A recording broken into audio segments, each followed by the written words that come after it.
السلام علیکم، کیسے ہیں آپ؟ سب ٹھیک ہیں؟ سب خیریت سے ہیں؟ امید ہے آپ سب ٹھیک ہوں گے۔ آپ میں سے اگر کوئی شخص کسی کا محتاج ہے اور اس کی محتاجی ختم ہی نہیں ہو رہی، یا وہ کسی رزق کی تنگی کا شکار ہے اور وہ پریشان رہتا ہے ہر وقت، یا اس کی کوئی دعا قبول نہیں ہو رہی، تو اگر اس طرح کی مشکلات کا آپ لوگ شکار ہیں تو پھر یہ ویڈیو آپ کے لیے ہے۔ بسم اللہ الرحمن الرحیم۔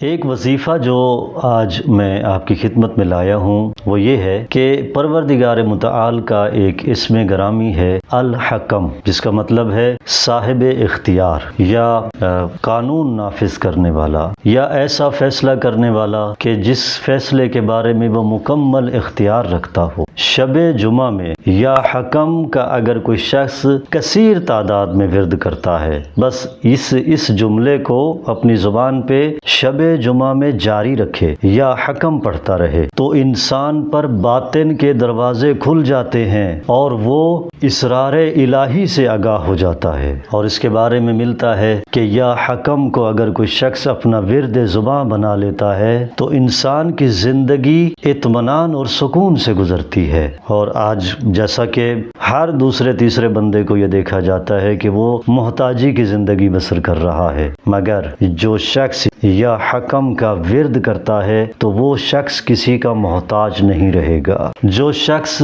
رات کے وقت یا حکم کا ورد کرے گا تو اس کی زندگی کے جتنے بھی بگڑے ہوئے معاملات ہیں وہ انشاءاللہ درست ہو جائیں گے۔ اور جو شخص چاہتا ہے کہ اس کی دعا قبول ہو جائے تو وہ رات کے وقت جب وہ سونے لگے تو یا احکم الحاکمین کا ورد کر کے سوئے، تو انشاءاللہ وہ دعا کہ جو اس کی قبول نہیں ہو رہی وہ انشاءاللہ قبول ہو جائے گی۔ لطف خداوندی کے حصول سے دن کے وقت 303 مرتبہ من ہوا حکمہ لطیف اس کا ورد کریں تو انشاءاللہ بہت فائدہ ہوگا۔ ملتے ہیں نیکسٹ ویڈیو میں، تب تک کے لیے دیجیے اجازت۔ السلام علیکم۔